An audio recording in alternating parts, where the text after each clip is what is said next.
All right, welcome everyone this evening to the February meeting of the Citizen Involvement Council. We will turn the time over to our secretary, Barbara Rankin, to do the roll call. Let me see here. Linda Basinger. Present. Dennis Anderson. Present. Tom O'Brien. Present. Kathy Hogan. Here. Amy. Here. Joyce Gifford. Here. Faith Leith. Here. Rita Mills. Here. Bob LaSalle. Here. Barbara Rankin. Harris Gwynn. Here. Karen Morey. Present. Gary Fergus. Here. Todd Last. Here. Bill McConnell. Here. Brian Boyce. He's coming in right now. Right here. Okay. Almost here. Brian Boyce. Say here.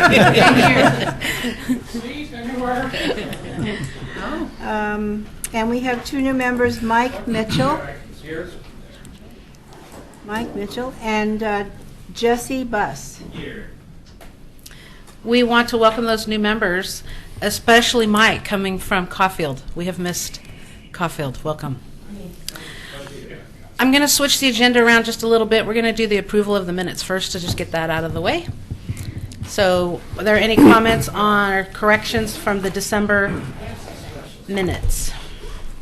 Yeah, I found one. I think we had discussed that the open comment period, that needed a 2/3 vote, and it says it passed in here, so that needs to be changed. Where is that? It's on page 5.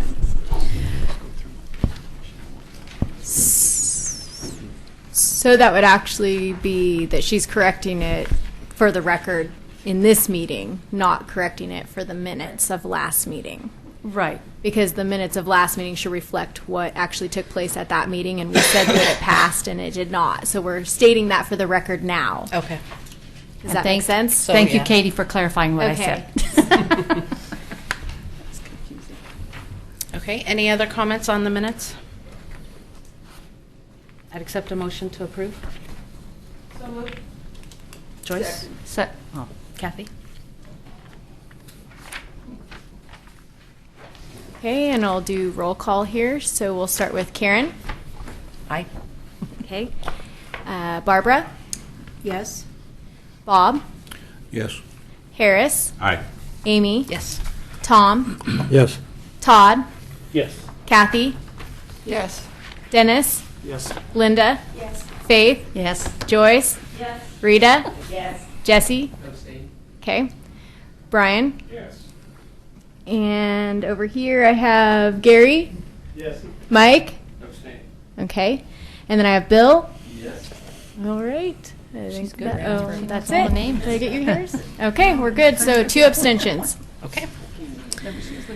As we have a guest speaker tonight, and before we turn the time over to him, I want to just preface a little bit of what's been going on. I don't know if any of you have ever read the book, Who Moved My Cheese? This is the kids' version. It's kind of like Cliff Notes, but it's a great book. If you haven't read it, it's by Spencer Johnson. He also, I think, did The 1 Minute Manager, but it's a great book, and it's talking about change and how we accept change. And over the past few months, you may have noticed in some of the emails that you've gotten, Karen and Barbara and I have met with members of the staff at the City Hall here, and we have had some lively discussions. And I think part of that was our cheese got moved, and we didn't know our cheese was going to be moved, and our cheese got hidden, and we've had some trouble finding our cheese, but that's what tonight's all about. There's going to be changes, and it's how we accept them and how we move forward, and I would hope that we can do this in a positive light. I would remind us after Tony's presentation when we have comments, think about your comments before you make them, and let everyone have a chance to speak before you want to make a second statement.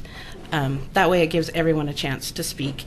And if you're just reiterating something that someone else has already said, maybe you can just think that, and let's try not to go for hours and hours with our talking. However, I want to make sure everything is talked out that we need to talk about. But with that, in our positive attitude listenings, we will turn the time over to Tony. And the cheese. Thank you, Amy.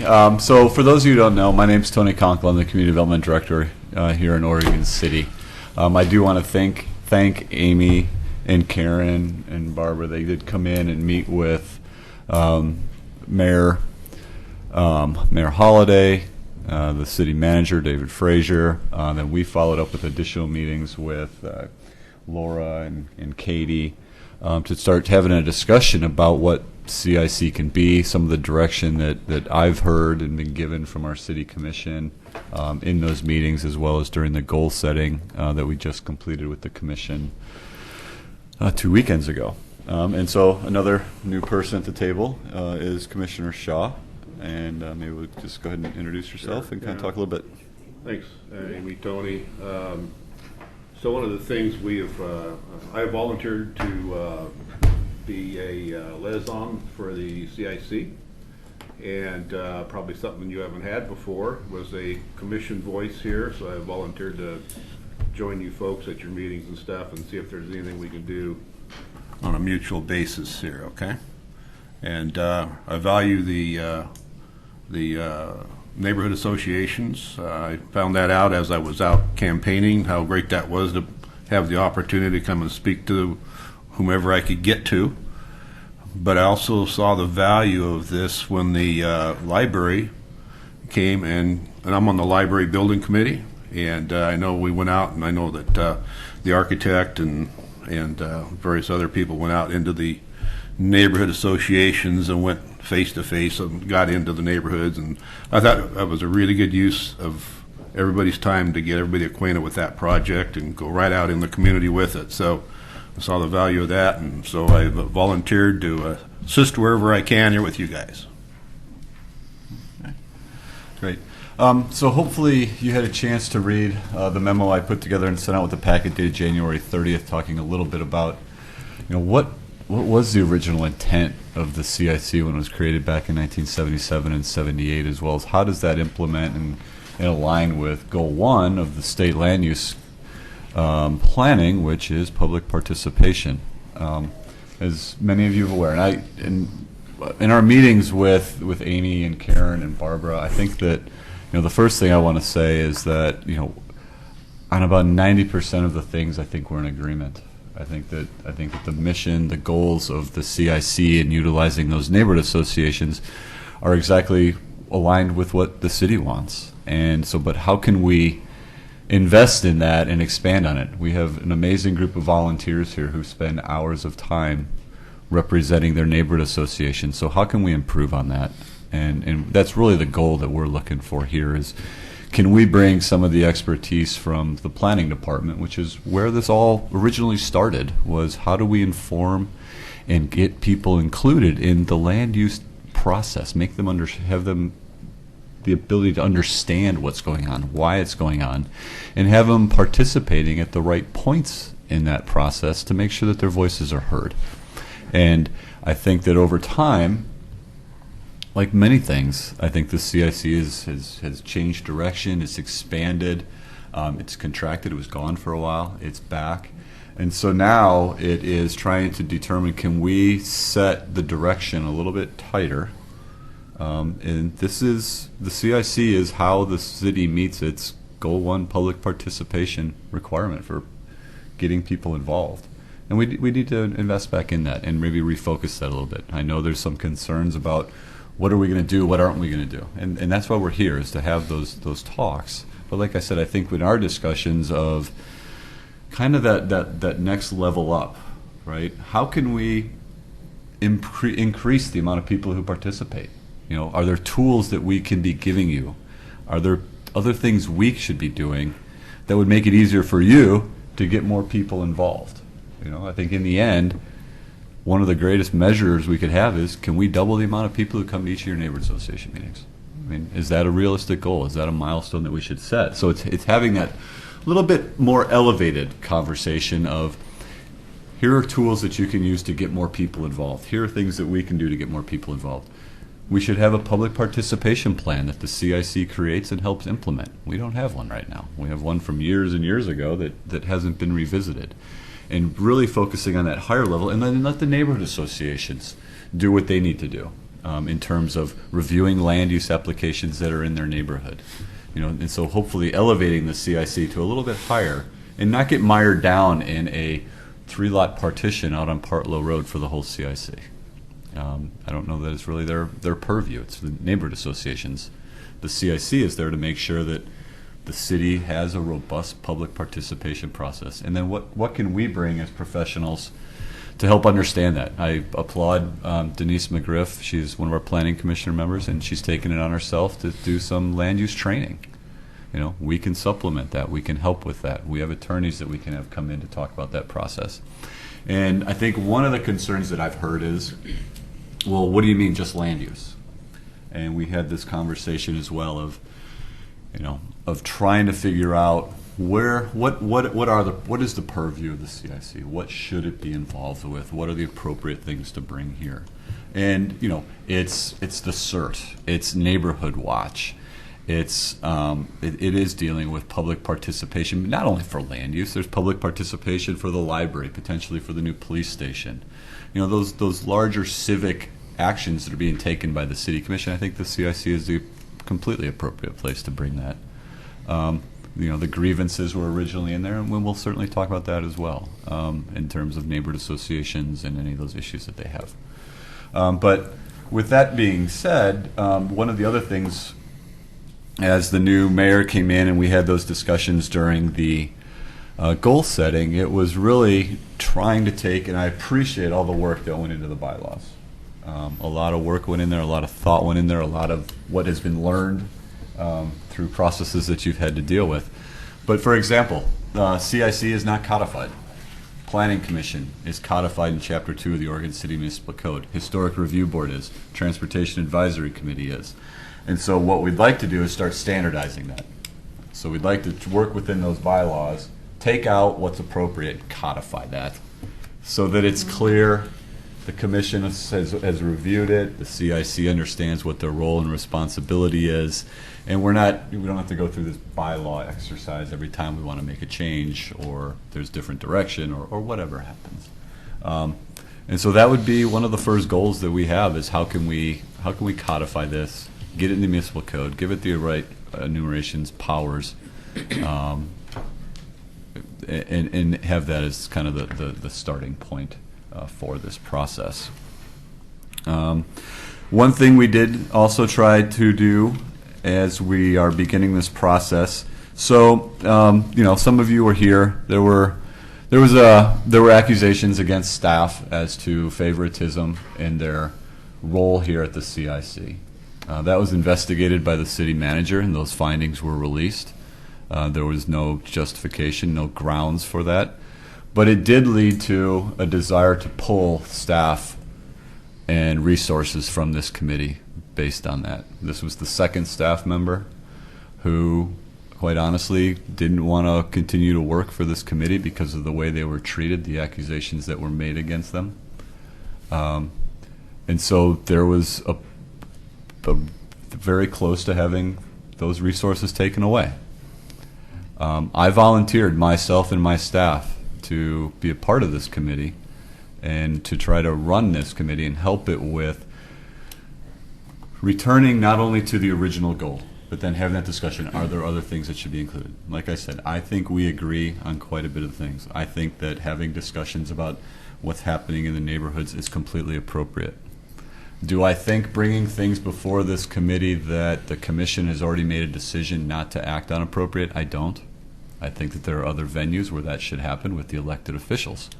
And so that's where, if we can kind of set these sideboards about what our role is as a CIC and what accomplishments are our targets, where we're going to invest our time, our effort, our money, I think that it could make it a very successful committee. Not that it wasn't before, but it's kind of returning back to that, really rooted in that education, that public participation, getting people involved. How do we make sure they're informed? Are there other things we can be doing as a city? Are there tools that we can be providing to the neighborhood associations to make that easier? And kind of step up a little bit in terms of how we look at this committee and what its role is. So that's my goal. That's what I'm here to kind of talk with you about, try to answer any questions and concerns that you have. I'm sure that there are a lot. This came down pretty quickly after the new election. And so I'm not sure what would be the best way to kind of start having this conversation. You want to kind of facilitate, or if you'd like me to? Well, one of the concerns that I know Karen has brought up, and I know is going to be a concern here, and you haven't wanted to touch on that, but it's hard to come up with questions without talking about the nuts and bolts. Sure. And you've said, I don't want to talk about the nuts and bolts, but I think that's what a lot of the questions are going to be. Well, we'll And start so if working through them. you've kind of given an overview, but we've got nothing, I mean, that's not really anything. Tony, there are a few specific changes that have been recommended. I think if you give those now, and then Amy can open the floor for comments. In terms of Number of meetings, number of representatives. right, yeah. So one of the things that we were proposing is to originally we were talking about meeting quarterly. That was changed to every other month. So meeting every other month, and then if there was something that came up, we could certainly schedule another meeting. But it was because of the staffing commitment associated with taking this on, I was uncomfortable going every month to this and committing my staff to that as well. We were also talking about most committees that I sit on, there's one person appointed and then an alternate who's free to attend, but the primary person is the person at the table in the discussions. And so we would propose something similar to that. And then obviously we have a commissioner here as well. We did see this as a benefit. One of the critiques I and my staff receive is that we filter the information, that we don't, so now you have the ability to have a commissioner here to hear exactly what's being said and what those concerns are, which I do hope folks see as a benefit. Brian's not here to run the meeting. He is here to be a liaison, to be a partner in this. I think there were some concerns about, just having the commissioner come in and be the chair to run the meetings. But that isn't the intent at this point. It's to be a partner in this, to hear what's happening, to provide insight, to bring the knowledge of the decisions that are being made at the City Commission with a little bit of clarity as he is voting on those things. We really do hope that we can focus on the educational opportunities that are here. Land use is complicated. It's only getting more complicated. What are those things that we can do to help you as you're taking that information back to your neighborhood associations? I've also appointed each one of my planners to be the local representative, the contact for each of the neighborhood associations. And we're making a commitment this year to try out that each of the planners would attend 2 of the neighborhood association meetings per year at a minimum. But let's say something happened in Rivercrest, you didn't know who to call, you would at least be able to call your planner who represents Rivercrest or Kenema or whoever it is. Just trying to strengthen those lines of communication between the neighborhood associations and give you an avenue for someone to contact with consistency at the city to help out. It's not quite City of Portland's neighborhood of involvement where you have a planner who represents the position of the neighborhood associations. We can't be the advocate. We're the implementer, the reviewer. But we can get you the information. We can be someone you can talk to about applications that come in or questions that come up, or asking us to come to a meeting. That type of information. So providing that link, we think, would be a complement to investing additional time with the CIC, with the planning staff that I do have. I think that kind of re-envisioning, re-engaging, reinvesting in the public involvement plan for the city would be something the CIC could do very well as be the group that oversees that. How are we going to set up our goals? How are we going to measure those things? That would include tracking the accomplishments, setting goals, seeing if we can complete those on time, and then providing a minimum of 1 meeting per year to the city commission an update on what the CIC has accomplished and what they've been working on to try and strengthen the link between the city commission as well as the CIC. I would continue to work with the city manager's office. So the community development department would take on agendas, presentations, providing the educational opportunities, providing the public outreach, providing the public involvement. We would be continue to work with the city manager's office. They would be helping us with some of the administrative stuff, budget, requests that each of the neighborhood associations make for money, for mailings, brochures, whatever that they do put out, email lists, that type of thing that they do on the back end, that would continue to be there. But Katie and her department would continue to provide that support in concert with the planning department for more of the day-to-day operations. And I'm sorry, I'm going to interrupt right here. Sorry. And that will actually be Katie Durfee, the new assistant to the city manager. So I will assist her as needed, or if you need to contact me as well, I'm fine with that. But she is going to be taking over that portion of it. And I have her business cards here tonight, so please pick one up before you leave if you're not familiar with her. Yep. And so talked a little bit about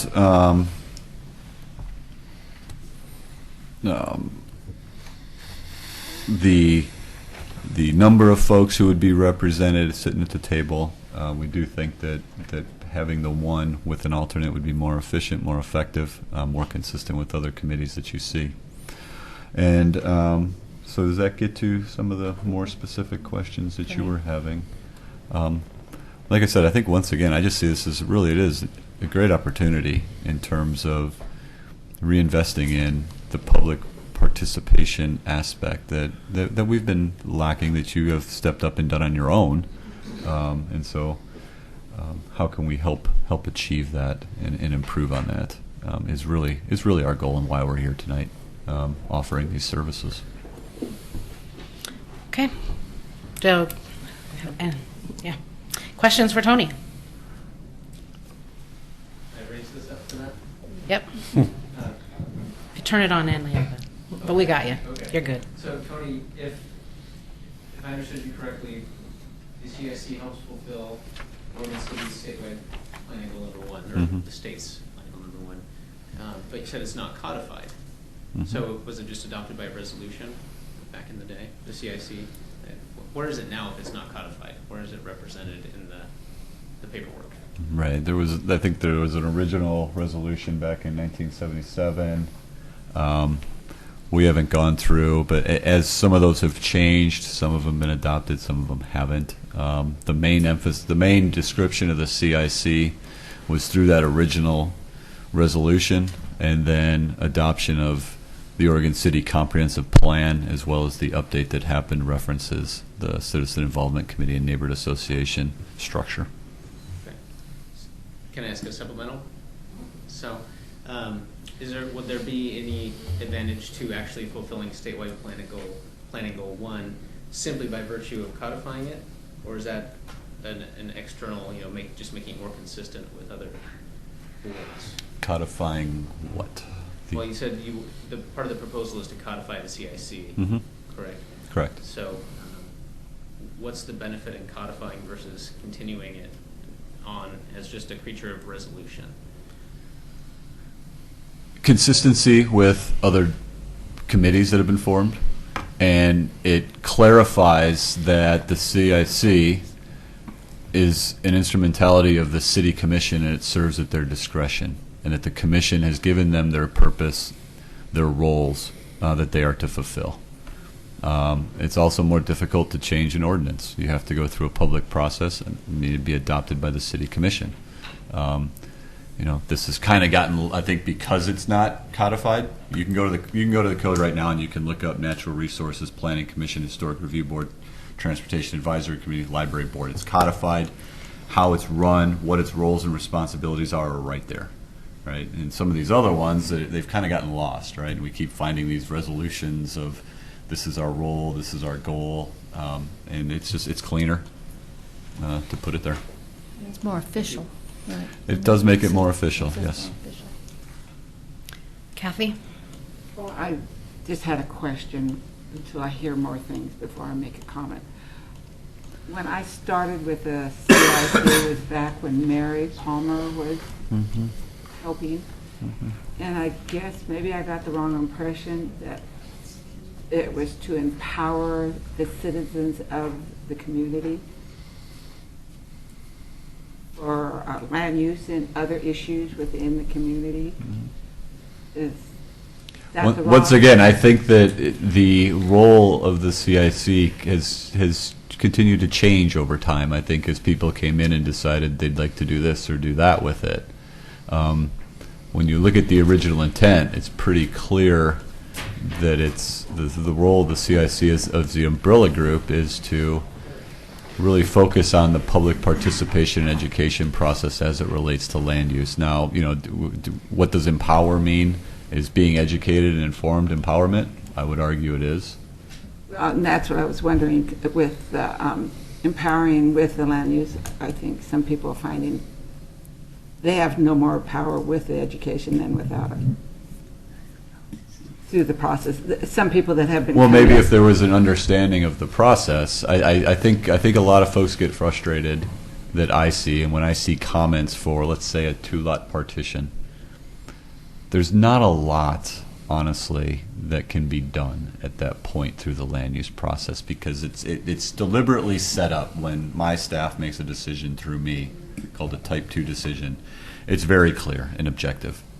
Is the lot 8,000 square feet? If it's zoned R8, is it 8,000 square feet? Yes or no? Can you provide water and sewer to it? There's water and sewer in the road. Yes or no? And so I think there's this frustration of why do they continue to allow these partitions? Well, that's the way that our code is set up. That's the way the state land use regulations are set up. Now, if we want to have a step back and really get folks involved in the comprehensive plan when we write it, what is our vision for the community? What are these larger policies that we want to implement in the city?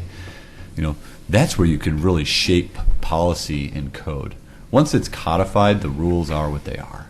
And so I think that there's this assumption that just because I don't like it, it's not going to be approved. And unfortunately, that's not the way the Oregon land use system works. And I think that's part of the education process. It's not a message that I like to deliver in any way.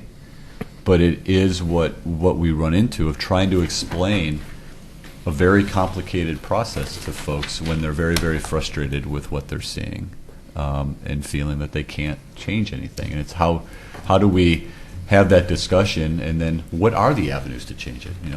Can we change our code? Certainly. I had another question. Then how will it help people within the community when you have one person now being told that they can come, but they can't really participate and vote after the people have voted for them to come? How is that going to help communications?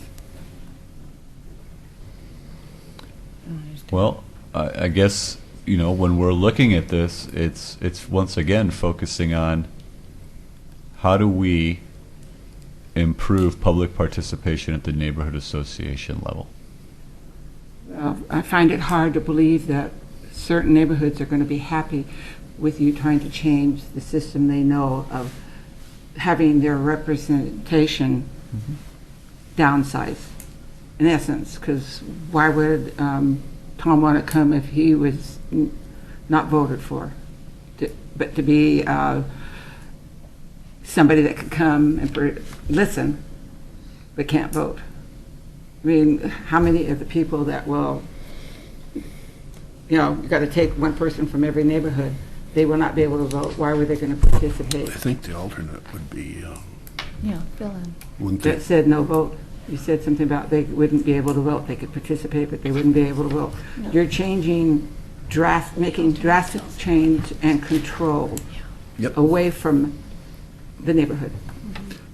Well, and that's certainly the debate here, right? Is that the CIC works to implement the city's public participation compliance, and you believe that it's the other way around, that it's a neighborhood association that gets to determine what they will do and what they won't do, and you're right. It's a big change.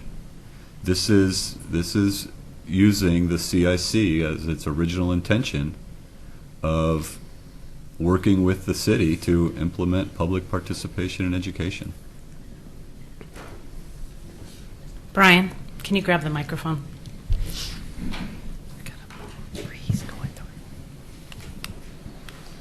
Yeah, I wanted to back up and perhaps have you speak on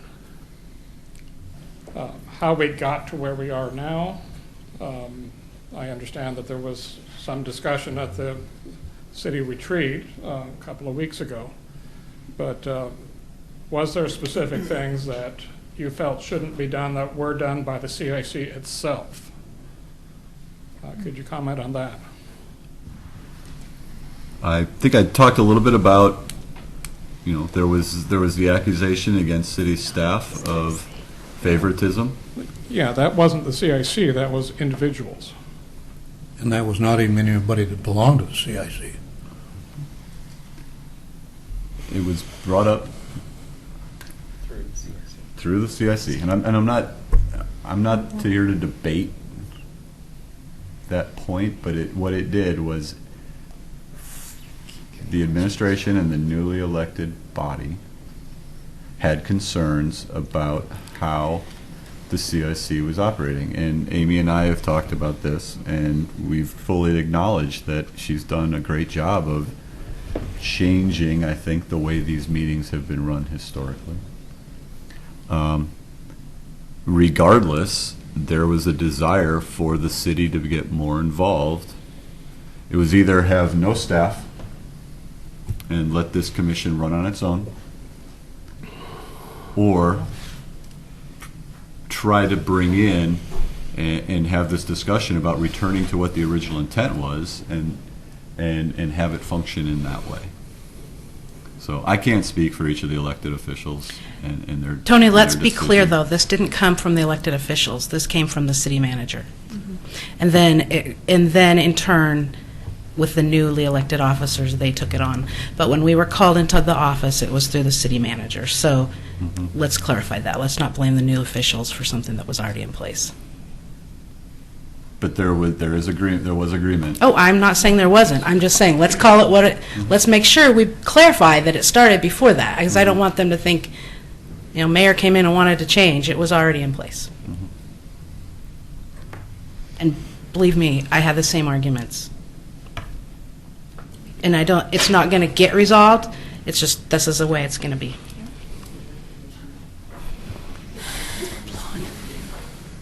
Rita?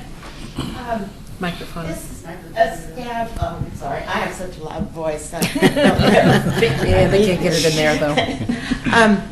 This is established group was made in 1977. That's 38 years ago. The boundaries of our city have expanded tremendously. Our population has expanded tremendously. Our neighborhood associations share with our members what we learn here. And we share good ideas that keep, oh, that's good, let's do that in McLaughlin neighborhood.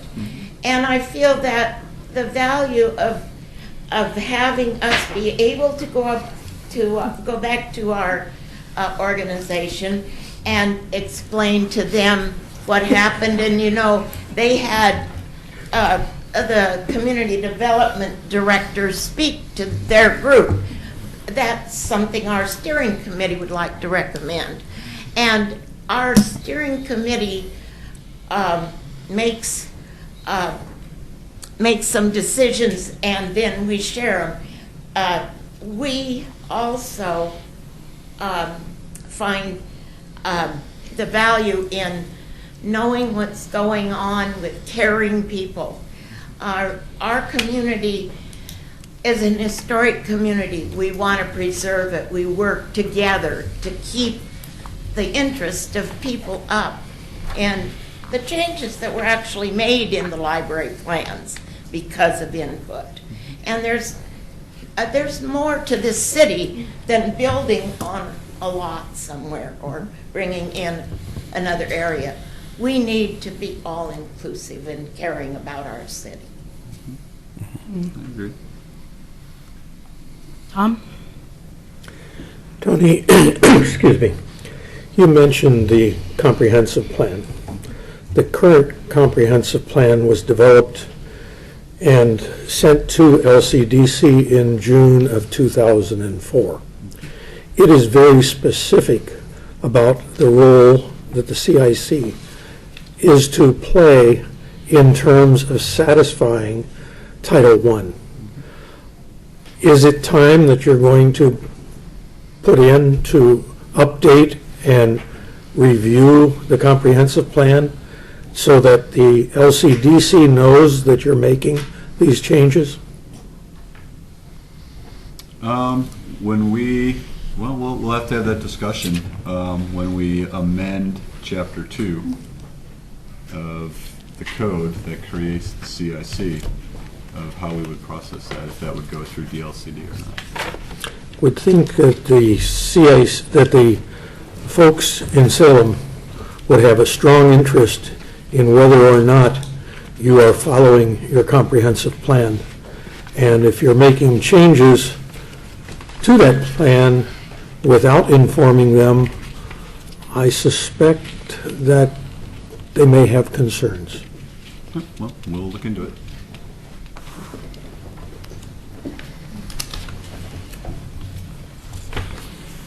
Faith? Yeah, I was just, when I joined this a little over a year ago, I thought this was an advisory group, and that we just kind of passed on information from our neighborhoods to the city commission. And that was my impression. So we never had power. That's why I wondered why we had some arguments that seemed like people were all dealing with power that we don't have. We're just making recommendations. You can't be sued for giving somebody some recommendations. But and cutting it down, I can understand why you're doing it. I read the letter and I understand having one person here, and then the alternate would fill in if you're not here. So they would be the voting member if you're not here. So if they want to come to the meeting, fine, they could watch it on TV or whatever, and you know. So I'm not having too many problems with what the changes that you're making. But I just saw this group as advisory anyway, so it doesn't really have any power. Yeah. Thank you. Todd? A couple of things. First, I want to say I think it's really good that you're trying to focus people's input into the comprehensive plan, because I think it's very much needed.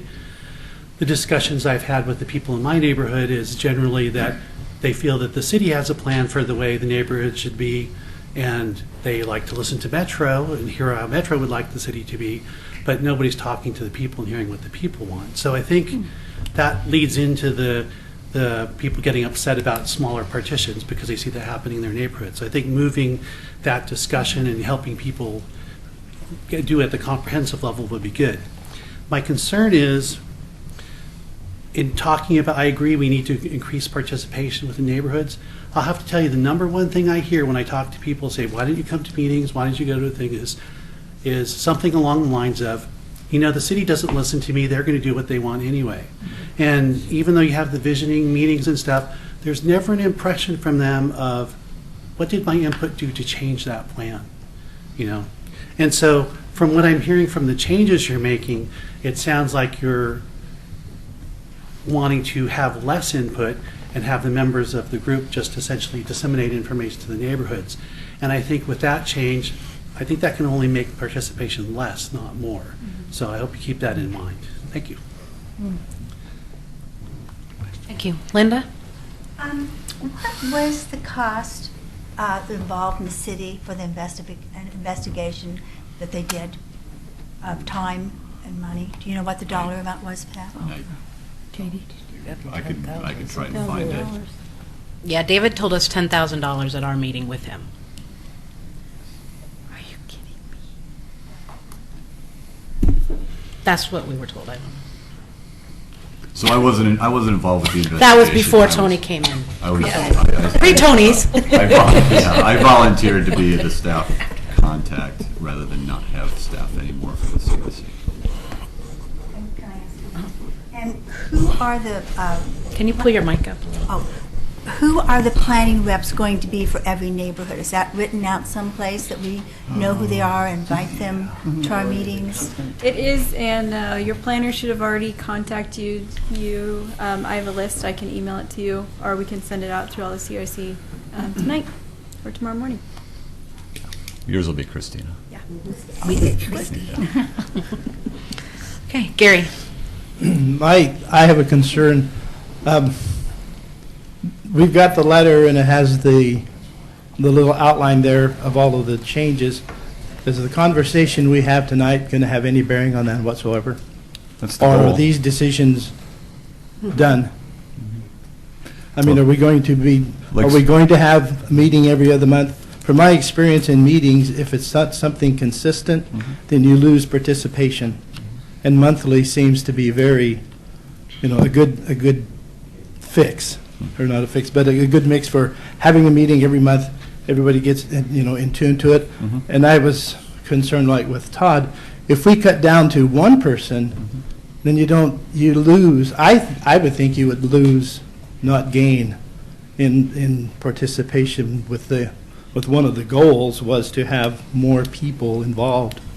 But I think the goal of the CIC is to come up with a plan for citizen participation that the neighborhood associations can implement to get more citizens involved at the neighborhood association I level. understand that, So that's the objective. but it seems counterproductive to me. Okay. Thank you. Joyce?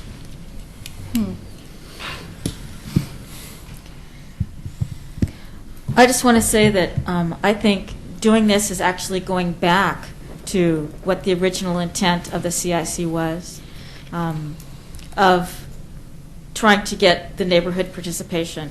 And I know how hard it's been. Mike can tell you, Caulfield hasn't been represented for a long time.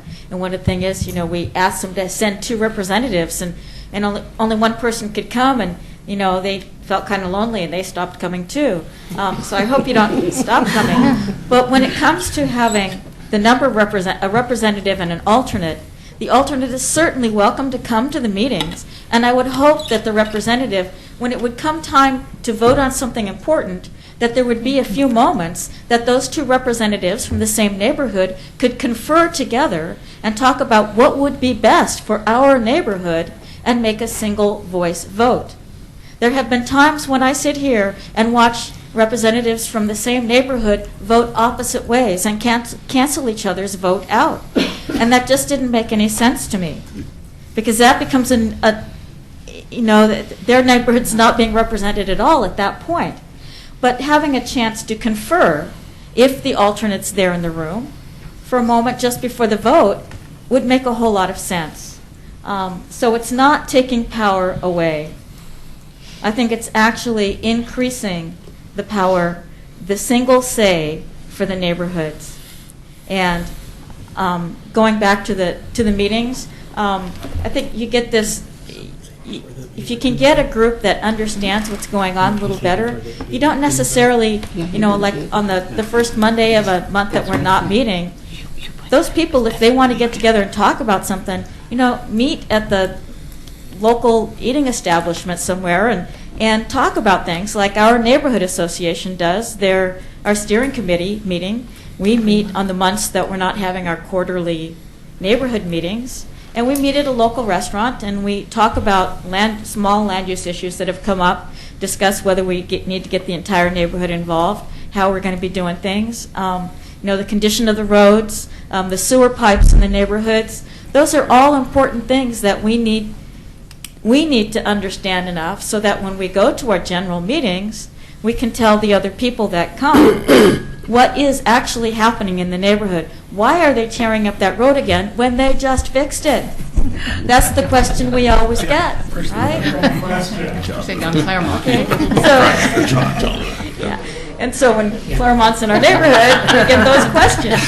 So that's just kind of my opinion, and I think it would be interesting to see what was originally sent to the state as to what this group was going to do. And what we've become, I think we're going back to the original intent. Bob?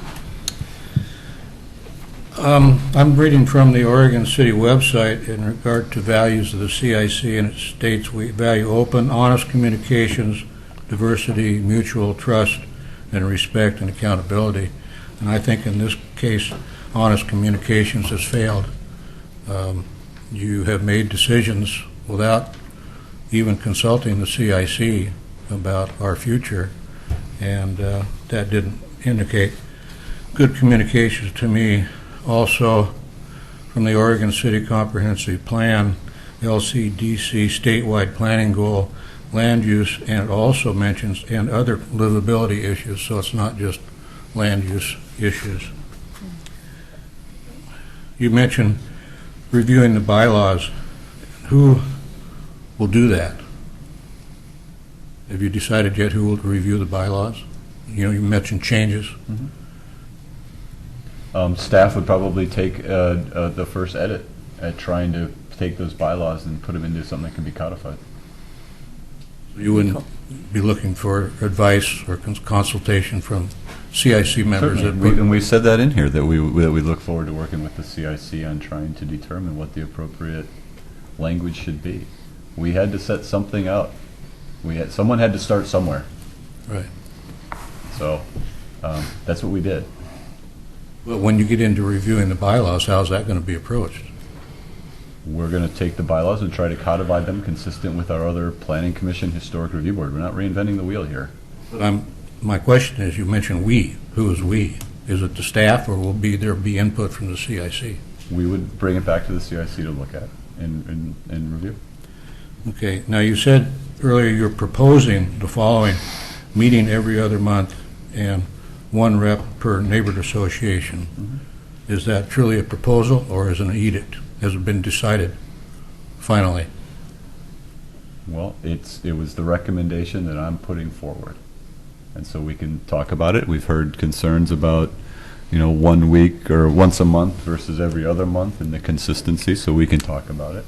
But I have the same concerns as he did about, every other month. You lose consistency, you lose communications with your neighborhoods also. I find that interesting because some of these neighborhood associations only meet quarterly. In the case of our neighborhood, we meet, our general meetings are 3 months a year. But we have monthly steering committee meetings, and we're communicating with our citizens verbally and not officially. Okay. So these are the things that we hope to improve on. And I hope you can, because all of us here have tried to figure out ways to get more people to our meetings, and if you guys come up with some magic answers, I'm sure it'll be welcomed by everybody, believe me. I hope you can have that happen. In regard to one representative for each neighborhood association, when we were changing the bylaws last time, not this most current time, but about 1.5 years ago, it was brought up at the meeting. The consensus was we would like to have 2 people represented per neighborhood association for a number of reasons. If you're absent from these meetings, and that goes for any meeting, city commission meeting, any meetings, if you're absent from the meeting, you don't get the feeling of what's going on in the room. Sure, you can look at it on TV, and hopefully Andre has the TV pointed in the right direction, but it's not the same as being a representative at a meeting and getting the true feeling of the meeting. Also, is there anywhere that we can find out or find documentation for the 1977 CIC organization that you can point us to, so we can look at that also? I haven't been able to find it anywhere. And in regard to, I think it was Todd's statement of the opinion of the citizens of the city, and my going around knocking on many, many doors for my campaign, I can't tell you how many people said, the city just doesn't listen to us. So, if there's that many people feeling that way, there's got to be something done to change that opinion. I had a whole list of CIC accomplishments here, but I won't go into that time-consuming little narration. Okay. Okay. Harris? If some of you notice you've been skipped, that's just because you've spoken once. We'll get back to you on the. First of all, I would say, looking around and the fact that I'm sitting in John's chair down there at the end of the table, that perhaps one representative from each neighborhood association would fit better at the chairs at any rate. I myself, I'm all into supporting streamlining, and I think that in representative government, you normally have one representative. You know, I don't have any problem with that. I've only been a member of the CIC for 1 year and have made it to all the meetings, I believe. And it wouldn't be hard for me to believe that meetings every other month would be sufficient to cover the business. Perhaps that would make for a little longer meeting. I guess that would remain to be seen. I think that the citizens' complaint of City Hall doesn't listen, and I don't care where you are or what level of government you're at. Right? People are always going to say that. Oftentimes, those people don't vote either. You know, you get the government that you deserve. So if you want to participate, step up and participate. And if I was going door to door and I heard that from people, I would want to invite them even more so to come to the next neighborhood meeting, because this is where it starts. I mean, you can vote, but if you want your voice to be heard, it needs to start at the grassroots level. Right. I also reread Goal 1 today, and it's pretty pointed as far as land use issues being the reason for the Committee of Citizen Involvement, which is what it's stated as, a CCI in Goal 1. And that's probably a good idea to refocus on what was originally intended for the organization. Mike?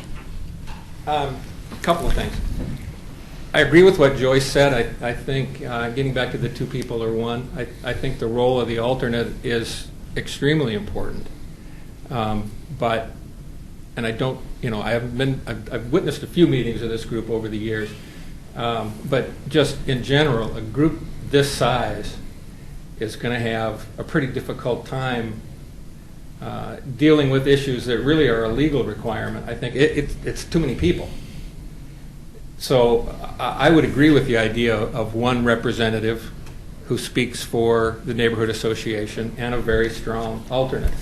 I'm going to agree with what Gary said for the importance of a monthly meeting, partly because of the comment that Bob made that some of the neighborhood associations, maybe Tony did, that they meet once every 3 months. If the timing isn't right, you can have these things go way down the process before you ever have a chance to take it to a neighborhood meeting. Just, if you miss the one, if the months are off and you got 3 months to go before the next meeting, you're not going to get a chance to take it back to your neighborhood association. And I have to say, and I think this comes back to education and the role that this group can help play in education, the comment that the city doesn't listen. What they mean is the city didn't agree with me, even if they did get listened to. And Tony, I've had several discussions with Tony and with Pete with things that have gone on with new subdivisions in my area. And when you really know, when you learn and try to learn a little bit about it, in an awful lot of cases, their hands are tied. And it's the code that maybe we need to look at. And not, the city made a decision to allow this partition. They did it because, like Tony said, yeah, it hits all the requirements. That's what the code says they have to do. So, and then I just have a quick question, and I'll stop rambling because I'm the new guy and I don't want to monopolize. Does this body, like the Planning Commission and like the City Commission, does this body have a legal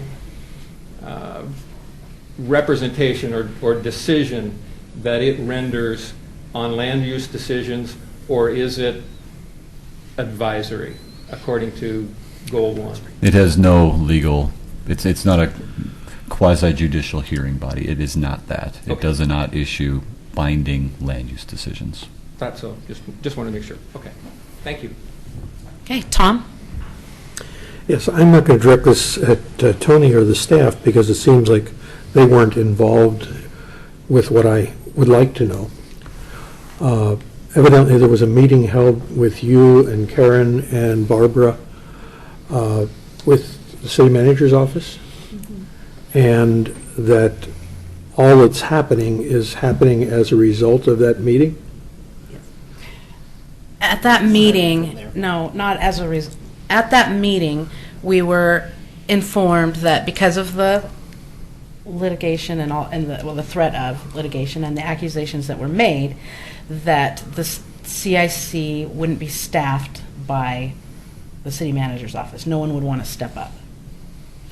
And some other things came up, and we agreed to walk away and give it a trial and see if, because we thought, our discussion at the time was that didn't have any bearing. I mean, that wasn't the CIC.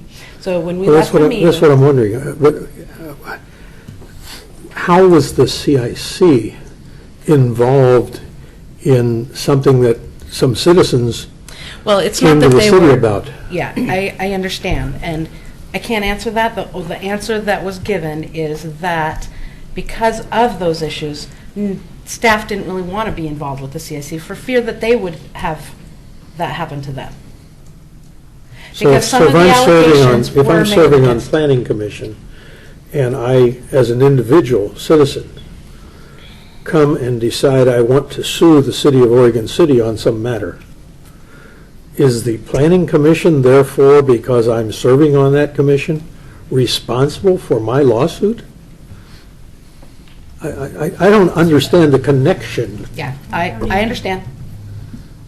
That's the only answer we were given, so I'm giving that. Maybe it would be helpful for Mr. Frazier to explain to us why the CIC is requiring many changes because a citizen group threatened a lawsuit.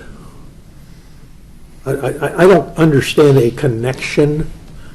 Usually, if you do this, this happens. You do that, that happens. In this case, you did this, and that happened. It's not related. And so I think it would be very helpful at our next meeting if City Manager Frazier were to come and explain to us the rationale or the thinking behind his decisions. Yeah. And I would invite him to do that. Okay. Kathy? Maybe in a way, because first, I think Mike, you said, and Joy said something about the alternate could vote, but I thought Tony, and I heard from him, that they wouldn't have the right to vote. No, she didn't say that. They would confer. But that's what I'm saying, if that person couldn't come, if Tom couldn't come and I came and I'm the alternate, then I couldn't vote. No, you're That's why you're the alternate. You're the alternate. That's why you're the alternate. You would You're fill the in. I would thought I heard you Two people said- don't vote at the same time from the same neighborhood Okay, but association. that wasn't stated that way when you first talked about it. The alternate fills in.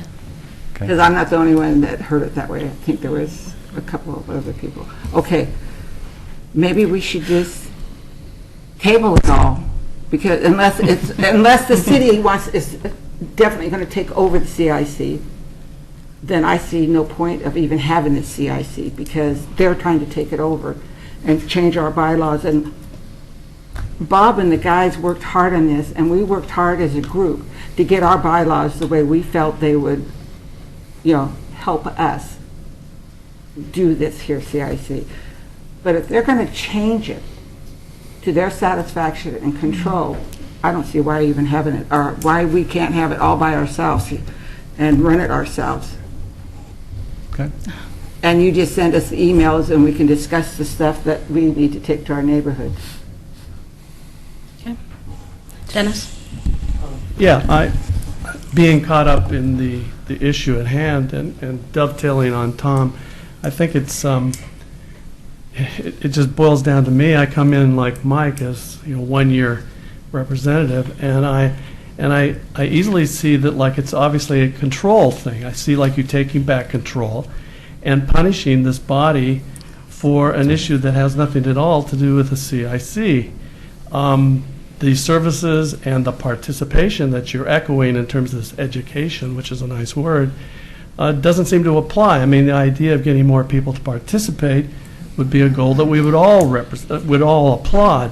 To be punished for some kind of action taken on by an individual, and in my community, was rather a hard thing to go for, and it's really been disruptive for our community. And I think we've gotten that back on track. And I think it's really sort of sad for this body to have gone through that. There was a lot of people that got involved in that, irrespective of the city manager. And I think I just can't help but walk away thinking we're being punished for an incident that had nothing at all to do with the CIC. Okay. Rita? We got this information 4 days ago, 2 of which were weekends, and I feel as though we need to be able to go back to each individual neighborhood association and share with them what we discussed, what's been presented to us, and postpone any decision on this document until we hear from the many people that we represent, rather than just 2 people from each neighborhood. So I'd very much like to postpone any decision until at least steering committees can be involved, because some of us haven't been in this group as long as some of the people that are in our neighborhood associations. They've been involved and know what's been accomplished, and I just think we need to involve our whole neighborhood before we make any decisions. Faith? Yeah, I wrote down the word, we're not being punished. I think what I'm hearing is that the whole lawsuit thing forced the city to reevaluate what the CIC is and what we do. And that's where, it's not that we're being punished, it's just that it kind of exposed us to, the city commission started taking notice of us because of this big dust up and stuff. And I don't think we're being punished. I think it's just we've got, it's like all of a sudden the IRS, the little red flag goes up and you get pulled out and looked at. And they're looking for that this was the little red flag that got us audited. So now we have to face what's. Anyway, and I see this as having only one member here.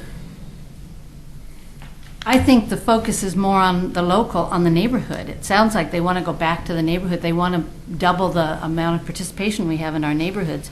This is the neighborhood association meetings, not the CIC. I'd like the neighborhood associations to grow. And your neighborhood steering committee can still meet every month, even if they meet every other month here. To me, this is the less important meeting, and the neighborhood associations are more important. And carrying information back and forth and educating them about and getting them involved. I'm hearing from them, you do it every other month, and the neighborhood, if neighborhood associations, if the steering committees aren't meeting every month, they ought to be. Because ours is rather small, but we meet every month. So, anyway, that's my Dennis, did you have another comment? Oh, excuse me. Tom? Yes, I agree with what many others have said, and I really think that if you're going to continue with the CIC, it needs to be codified. I think it's also important to consider that in the eyes of LCDC, they are looking for the citizens of the city to participate. So anything that you can do to assist us in increasing the attendance at our neighborhood association meetings, we would really welcome. We try to put together good programs. We try to bring in speakers who the citizens are interested in learning things from, Mo Cole, folks of that nature. Our recent meeting, we had Captain Geiger from the Clackamas County Fire. It was a big step forward when the police department offered to have a representative with each of the neighborhoods. And I applaud you for doing the same thing with Planning Commission. We will welcome Laura to all of our meetings, not just 2 a year. But I want to discuss with her a little bit more in detail of what the neighborhood wants. Because I really think that what LCDC is saying in Title I is they want citizen participation. And I found your opening remarks, Tony, to be a little bit standoffish in that, quote, what the city wants. It's not about what the city wants. It's about what the citizens, those 33,000 people out there who pay your wages, want. And I think the more we can get them to say what it is they want, the better this city will operate. I have been involved in an active city that listened to its citizens and its community, the city of Vadnais Heights, Minnesota. The city manager was very open to citizen involvement, commitments, suggestions, which he implemented. I see how a good city can be run, and I also see the struggles that Oregon City has had over the past years. I would love, there's a reason why I got involved in the city. I would love to see this city do a fraction of what Vadnais Heights does in terms of listening to their citizens. Jesse? Tony, question for you to clarify on page 2 of your letter. About a quarter of the way down the page, one of the bullet points says that each recognized neighborhood association will recommend one primary member and one alternate to the city commission to appoint to the CIC. So does that mean that the authority to elect from the neighborhood associations would then transfer to the city commission to make the decision about which representative will actually be the representative? I guess I could see, I guess there's certainly that possibility. If I'm asking the city commission to approve the list of members, that someone could raise an issue with somebody. This was also to, once again, go back to providing that authority and having the commission recognize the members of this committee. I don't know any other way to do it other than to just say let the neighborhood associations put whoever they'd like. So at some point someone's got to approve it. So yes, I suppose there is certainly that possibility that my name's on there and they could go, that someone could have a problem with that. I don't think it's very likely if it came from the neighborhood association saying here's our recommended person and here's our secondary person. I see it more of a process to acknowledge that person than necessarily. I can't see the city commission vetting people, but I guess it's a possibility. Thanks, Tony. Mm-hmm. One of the questions I had about that, because this is however you phrased it, we don't make decisions, right? I mean, so the vote, whether you have one or two, I mean, come on, guys, really? I mean, I'm not saying I go for one or two. I'm just saying it's not as if we're voting to pass some law or something, right? But I do think because of that, it is different in that we're citizens and we're just volunteering our time. And unlike some of the other committees and commissions that have that power, we have people that after 6 months might just not be able to serve anymore. Right. And so if you're constantly having to take it back and forth to the city commission, I mean, I think that I understand wanting to make things the same, but I do think we have to look at this is a little bit different. And I don't know that some people might not want to have to sign up for 2 years or, commit to the whole year or however. That's something to look at when that decision and I goes think, into place. each one of our committees is obviously all volunteer. Planning Commission, Historic Review Board. Historic Review Board does the same thing where they have a position from certain neighborhood associations or from chamber or Main Street organization, and so that organization puts somebody forward, and the commission then appoints them. So it'd be very similar to that. Once again, could someone take issue? Certainly. Do I think it's likely? Not very. Karen? Okay, so I guess a timeline question here. I kind of agree with Rita, although I'm not seeing that there may be a lot of room for change here. So assuming that we're meeting again in April, it's going to take a while to decide what's going into code and create the code. Are we going to change representation in the meantime? Are we going, or is this something that's going to happen at the end of the year when we normally fill boards and commissions? So in the meantime, does the representation continue as is? Do the neighborhoods decide who's the rep, who's the alternate? Or do we all have to fill out applications to get appointed by the city commission at this point? Right. I think that's something we can discuss, is how do we implement this if this is moving forward. Okay, and again, how do we are we going to discuss that at a monthly In April. meeting? Yeah. Okay. So we're not going to discuss any of this again until April? Well, we've got to go back and write it, right?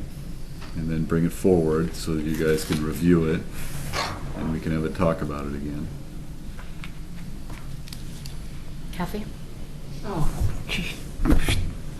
I wanted to ask, I think it was Faith, you said you have a general meeting every month. No, we have a steering committee meeting. Steering meeting every month. And how often do you have? 4 times a year. 4 times a year. So all the steering committees in between that, are they timely Yeah, to give the information we have 4 a lot times a year? Is that okay if we just talk to each other? Well, I mean, it's a question, because she's saying that 4 times a year, or 4 times a year you don't have a steering committee, you have a general meeting. Right. But, so the 3 months, when that meeting's coming, I'm trying to clarify and understand this. Do you get things timely to your people then? Well, yeah, what we do is we have, the steering committee, if somebody's come to the planning commission and they want to bring something to us, like Black Rock Coffee that's over by Goodwill and stuff, they came to us because we weren't going to have a general meeting for another 2 months. And so they came to the steering committee and they made a presentation and we made some recommendations to them about the driveways and stuff. There you're clarifying. And then we just shared it with the people, but Did timely. Did they say, yes, they agreed with you, or they didn't, and you have to retract what you said? Because you have to get... No. Okay, let's move this I thought that was one part of it. That if Tom and I make a recommendation on a land use, we go back, and they either tell us yay or nay, and then we have to correct our boo-boo, or... And I think that's part of what Tony wants to help us do, is figure out how these pieces are going to work. Well, we already do it.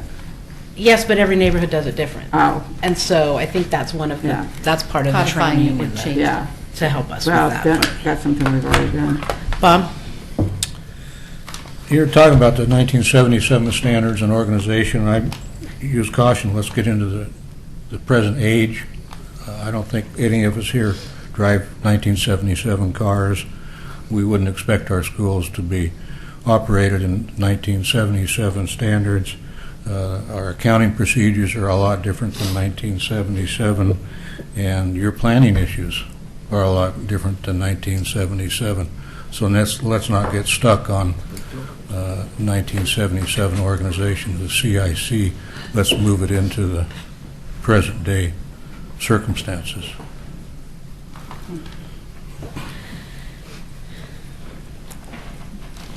Tony? Do you have any follow-up comment that you want to make? Brian? Do you have any comments that you want to make? I just look forward to working with you folks through this. I've watched you folks, over the years and stuff on TV, so I think there's a lot of good things here, and I think we can just continue on and make things better here. So that's what I'm here for, help you along there. So, Tony? Well, I do appreciate everyone's candor, your insight. I think, thank you for taking the time to listen to it and consider what we're proposing here. It's, I do believe it is an opportunity. Some may disagree and see it as a power grab. That's not what it's intended to be. It's intended to bring the resources that we are able to commit to try to improve what you have right now. And that's really the goal. And if you're going to decide that that's not something you're interested in, we understand that. There will not be staff to support that. At some point we do have to put down some minimums of a place to start and have that discussion. But there are certain things that we do need to accomplish, and how we do that, I'm more than happy to discuss. I think, we've tried to maintain an open communication with Amy and Karen and Barbara, with Laura and myself, who will be the main planning folks working on this, as to, what are your concerns? How can we address your concerns? Here's what we're thinking, big picture. So how can we start to refine that to address, your understandable concern? I understand, this, a lot of work's gone into this committee, and we do applaud that. And so how can we make it, what can we bring to improve that is really our goal. So I guess the question would be, is there any objection then to not meeting until April? Can I ask for all the minutes on this here meeting sent to us next month, so we can, or whenever possible, not 3 months or 4 months on this, so that we can review what was said and, think about what Tony said, because that will be in black and white what Tony said. I would suggest, we can get the minutes out, but I would suggest that you watch the recording, because there is no way Barbara took down everything said. No. Do you want 5 minutes? And I don't want her to have to. Right, no, but she's got the highlights, that's what we need. Yes, but I would suggest that you watch Well, the video. do you want to pay my AOL? Go to the library, Give me Kathy. Go to the library. Dial up. Go to the library. All right, so on that, am I hearing no objection to not meeting until April? Gary? I think we could proceed the way we are now until this other, because there was other things probably that would have been beneficial to talk about tonight that we didn't get to. So I would move that we meet next month. Mark. I would second that. The second, Bob? Okay. Katie, could you take a roll call? Sure. Wait a minute. The motion was before you get there, my understanding would be we have no place, no staff support, and no recording. I have a suggestion. Kathy, just a second. Tony? Oh, I see. If we choose to meet next month. Right. Well, as Tony said, that this was a proposal. Yeah, this is a proposal. I think we've all had a lot of information thrown at us. I think it would benefit. I do think Mr. Frazier did mention that that was an option to still continue having it, whether or not it was staffed. But I think we also agreed that we would give it a try, and we've listened, and I would hope that the city would meet us partway and be able to meet back next month. I don't think Tony can necessarily answer if there can be staff here. Right. No, look, if you guys are going to meet, we're gonna staff it. This is a partnership. We're in cooperation. So okay. If this group decides to meet next month until we get everything agreed to and finalized, I understand that, and we're not going to leave you high and dry. Okay. Well, because I was going to suggest the fire station. Well, we're okay. So we have a motion and we have a second. You going to call a roll? Yeah. I would need to hear the motion Well, before yeah. I vote. What are we voting on? Gary, or Katie, would you restate the motion? I understood the motion to be that you would continue with the CIC the way that you have been continuing, and you would have a meeting next month. Is that correct? That's Gary? Yes, He said Gary yes. nodded. Yes. Bob, is that your second? That's what you agreed to? Yes. Okay, and Bob seconded it. So we're going to go ahead with the roll call. Linda? Agree. Dennis? Yes. Mike? Yes. Amy? Yes. Kathy? Yes. Tom? Yes. Joyce? Okay. There's a new vote. Faith? Ditto. Rita? Yes. Jesse? Yes. Bob? Yes. Barbara? Yes. Harris? Yes. Karen? Yes. Bill? Yes. Gary? Yes. Todd? Yes. Brian? Yes. And Tony's not here. Tony came in. that's what I was just gonna He's ask. not I don't officially a know. member right not a now. member. I'm not sure how that ended up. Okay. Okay. That's where we're at. It passes. Before we move on to roundtable, I would like to remind you, in between this meeting and the next meeting, if you have questions about anything that's been discussed, please send an email to me and I will forward it on. We need to make sure we do the chain of command. We need to make sure we're not discussing things emailed back and forth amongst everybody. These are open meetings. And we can get the answers that we need and discussed at our next meeting too, but we need to make sure we're not having conversations in the back about all of these different issues, and we want to make sure that everybody's getting the same information. And so if every member individually is going and asking a question, then everybody's not getting the same information. Amy, would you give us your email address? Yeah, my email address is awillhit@yahoo. And it's on the website. If you go to the city's website and you go under Citizen Involvement Committee, it is on the website too. One of the things that Tony did agree, we agreed on many things, like he said, was how beneficial. Let's get on a positive note. One of the really positive things that we do is go around and have roundtable. And so that is something that I think we all agree is very important. And so we will go with, the roundtable, and we will go ahead and start with, down here with Brian.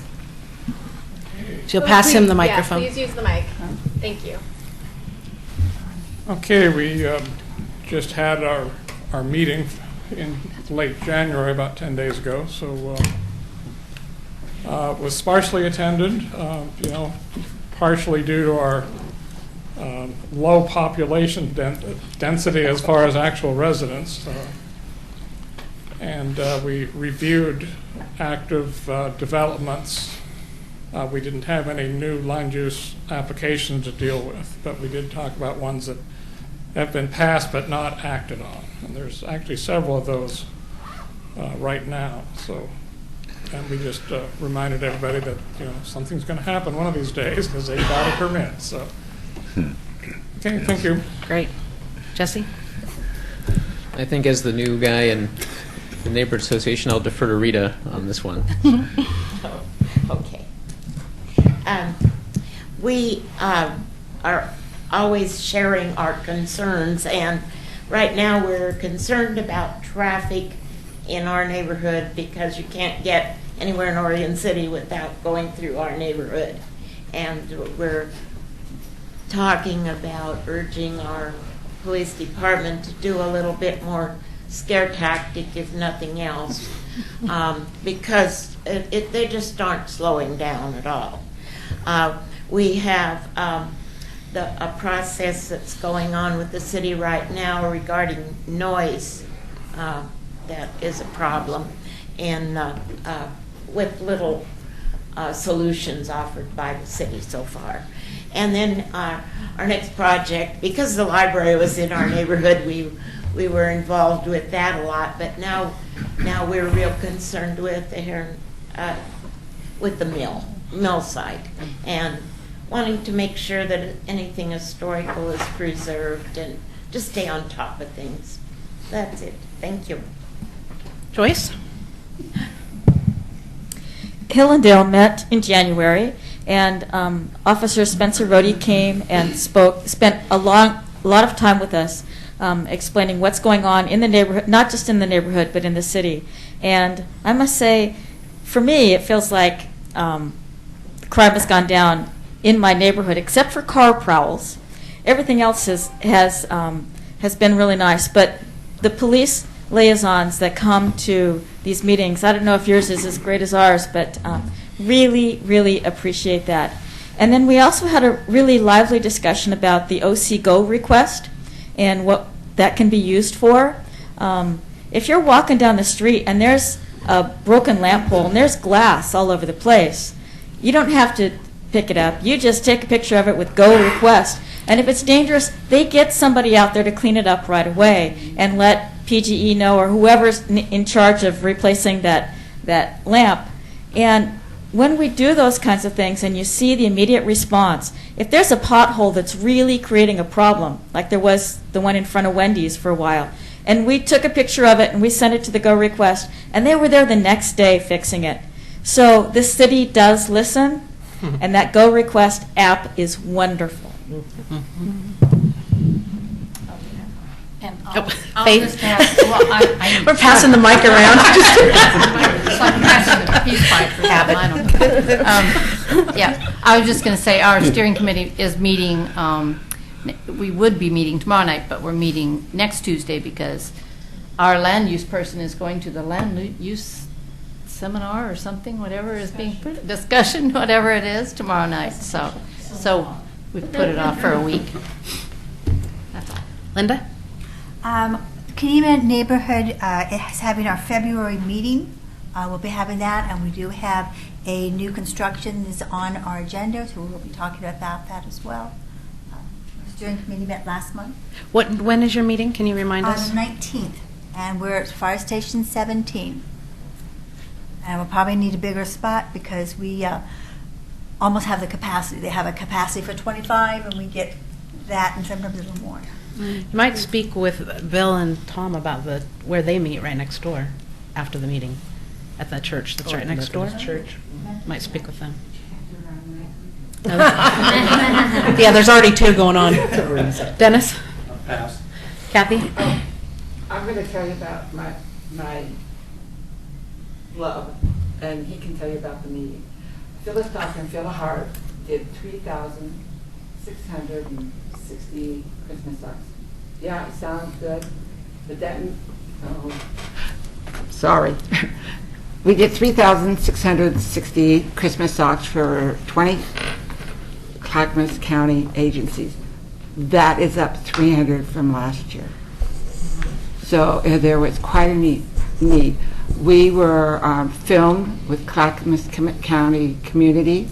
We got a grant from Clackamas County Community and one from Safeway grant. So we got, between the two, it's like $4,200 or $4,400. Plus we did the taste, which we made a nice amount there. So we are been working, gearing up, and we thank everybody that participated. The people love what we're giving. So, thank you. Thank you, Kathy. Todd?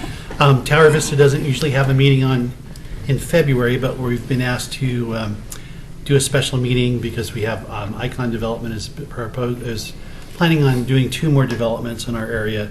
So we're looking to secure a meeting space, and we're looking at maybe the 18th for that.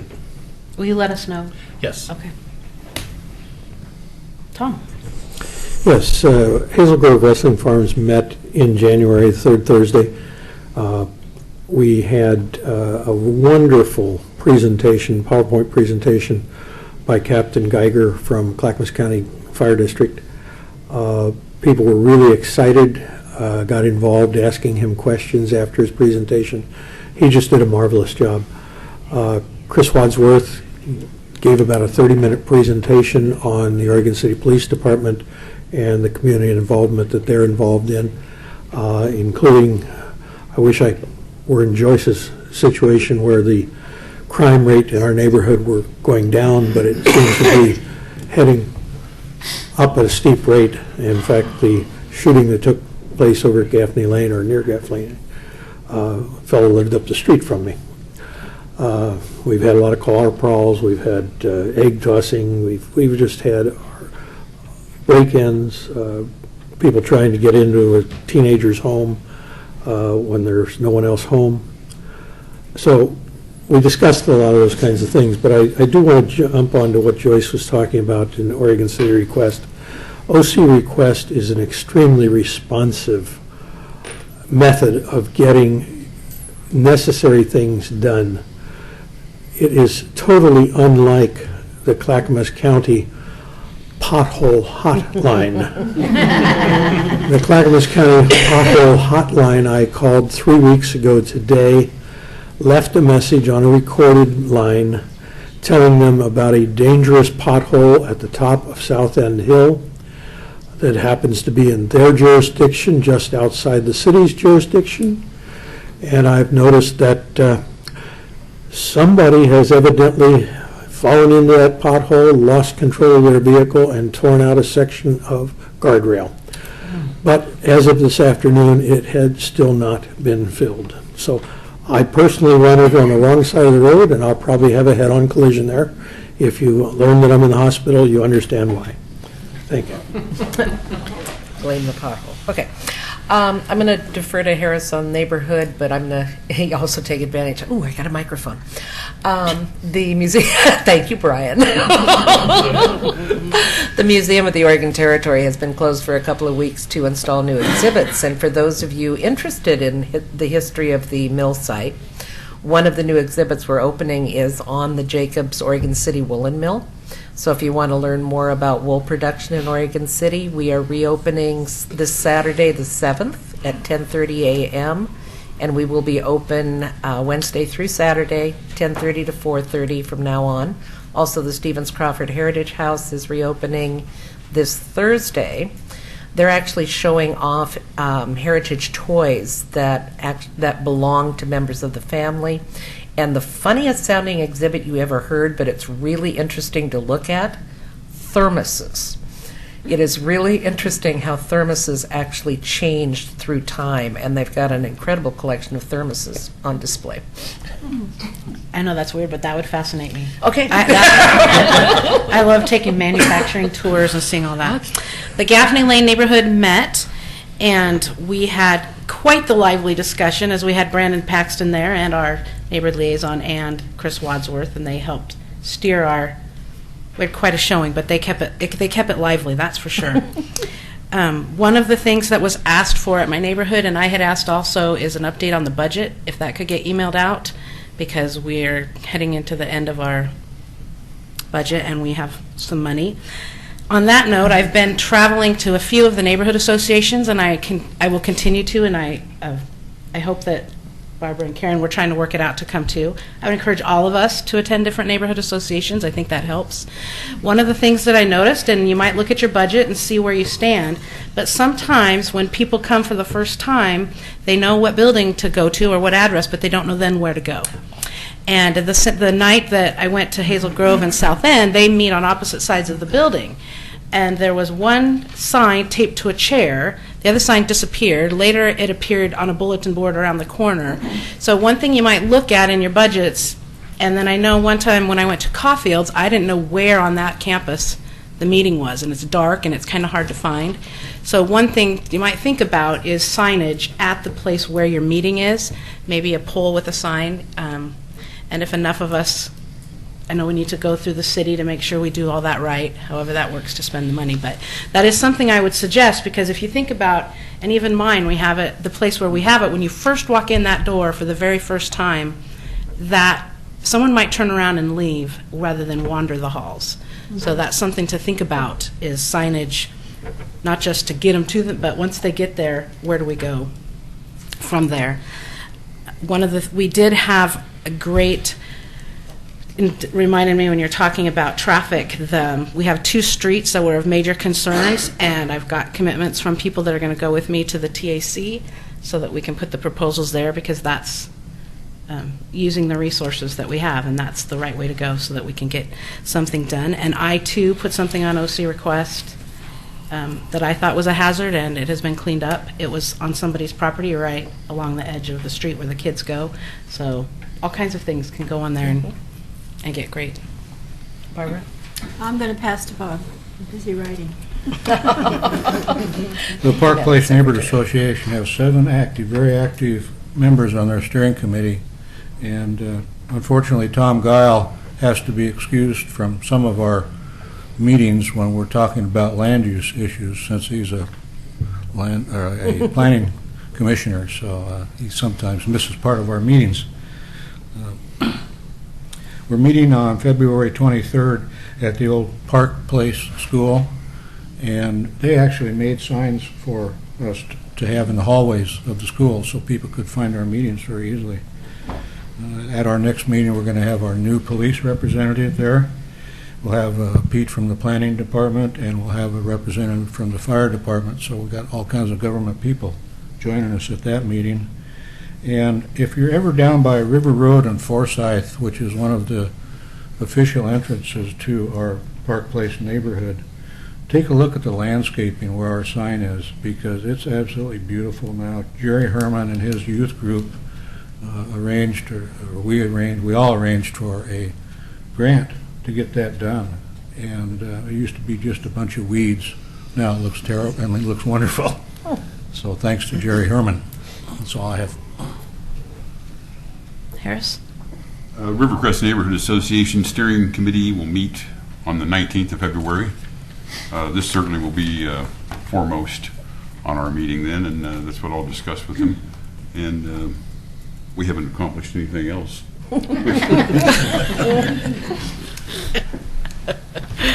Bill?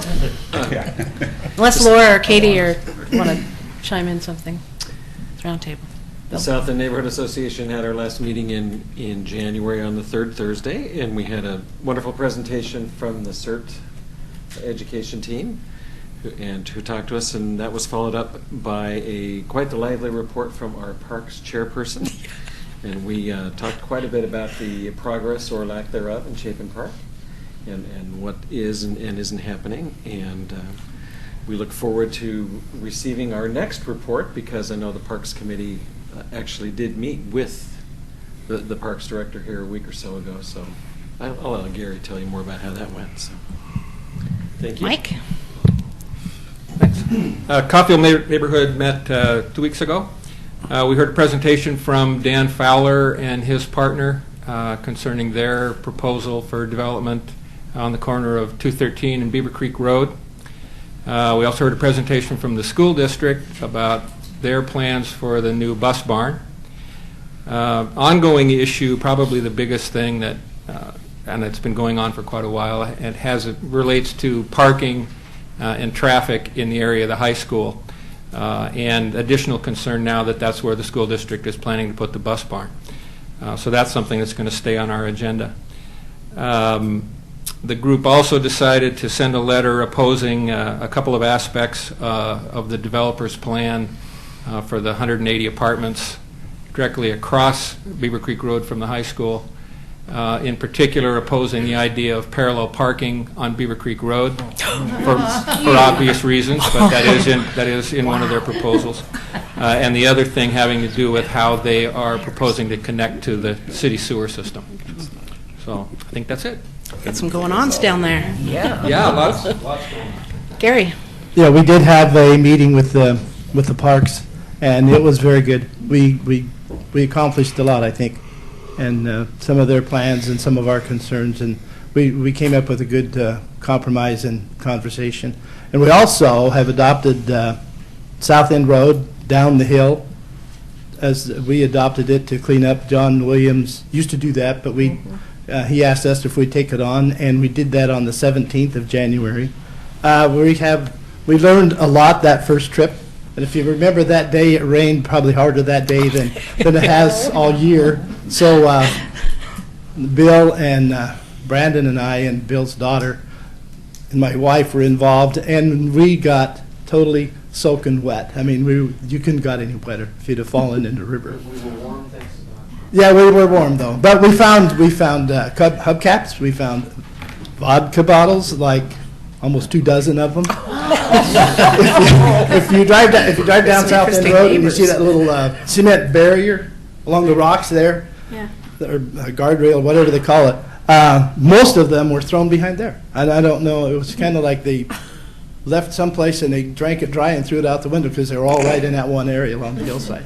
And we found hubcaps, dead animals, and some other stuff. But we learned a lot. So when you drive down South End Road, please don't throw stuff out. We went back the next day and it could be done again. So that's what we're doing at South End. I think that's a great idea for a neighborhood association to Yeah. adopt a road. I think that's a great idea. I hope you wear safety vests, too. Oh, we had it all, but South They End weren't broke, rainproof enough. the sign was at the top, the police officer came down there, and he probably didn't see the sign, because he pulled up behind my wife, because she was driving with the flashers on, and once in a while the car would slow down and then go around him really fast. But he had 10 cars behind him after he stopped it. So anyway, we learned a lot, and we're going to try to do some other things next time. Okay. We have a volunteer group that cleans the promenade frequently. Oh. And 7th Street, not as frequently, but the promenade has become a gathering place for some of the homeless people, and they've done a wonderful job, and that's such a lovely walkway that it's nice to have it presentable. Tony, did you have anything you'd like to share about Barkley Hills? Sure. You want to grab the mic from? As a representative of Barkley Hills or as Yeah, as Barkley Hills. Yeah. You want to grab the mic from Rita? Or you can come up here. Thank you. So Barkley Hills, we missed our meeting for January. So we have it rescheduled for next Monday on the 9th of February. And that would be the first meeting of the year. And we have elections coming up for that as well. And Where is your meeting, Tony? the cemetery, St. John's. St. John Cemetery. Right. Yeah. What kind of signage do you use?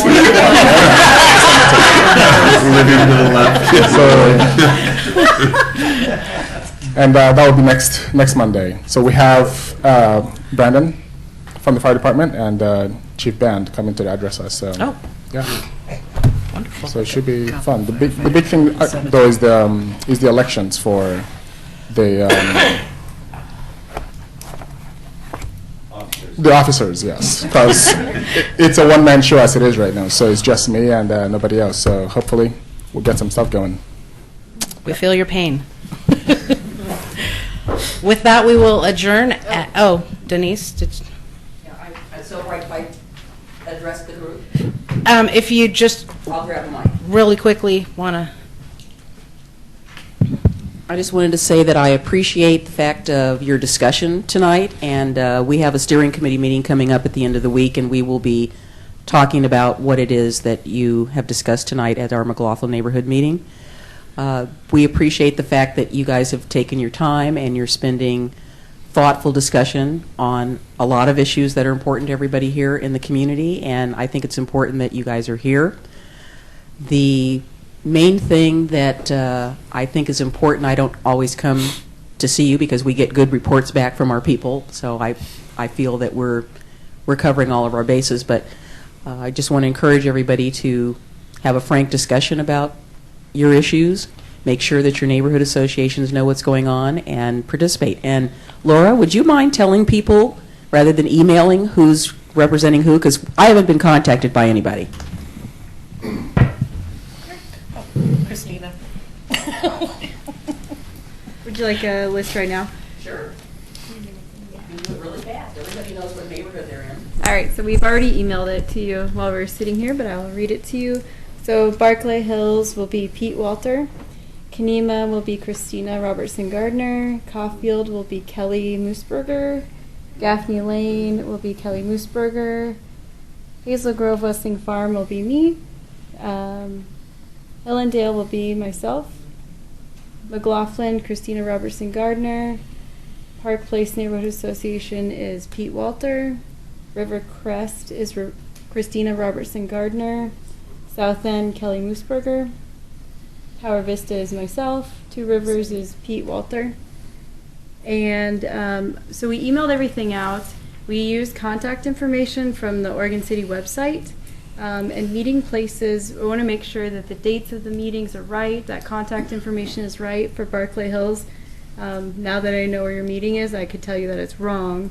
So if you want to just vet that information and give it back to us, we'll fix that and then we'll update the website too. Great reminder. Keep your website information current. And we send that to Katie Durfee, right? Yes, to Katie Durfee. And I know that I've been behind on some of this stuff, and so Katie Durfee's going to catch up on all of that, and she is the one that you send your postcard mailings to, also your website changes, any of the administrative stuff. She'll be the one sending out the budget email that you've requested, and all that. Okay, so we will adjourn at 8:45.